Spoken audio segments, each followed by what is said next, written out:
مجھے غزوہ بدر یاد آ گیا، حضرت سواد رضی اللہ تعالیٰ عنہ کیسے صحابی تھے کہ ان کا شکم تھوڑا سا بڑا ہوا تھا اور وہ سب سے آگے نکلے ہوئے تھے، اور اس وقت آپ جانتے ہیں صحابہ کے پاس بعض کے جسم پر لباس بھی پورے نہیں تھے، نبی پاک صفیں سیدھی کر رہے ہیں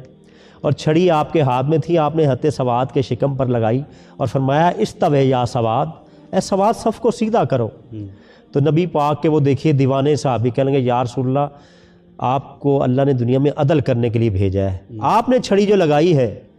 مجھے اس سے تکلیف ہوئی ہے، میں بدلہ لینا چاہتا ہوں۔ اب نبی پاک حاکم ریاست ہیں، اللہ کے نبی،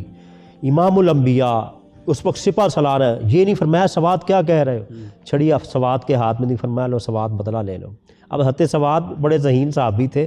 اہل محبت جو ہوتے ہیں نا وہ ان کو بھی اللہ خاص ایک سوچ عطا کر دیتا ہے۔ انہوں نے کہا یا رسول اللہ میرے جسم پر تو قمیض نہیں ہے، آپ نے تو پہنا ہوا ہے۔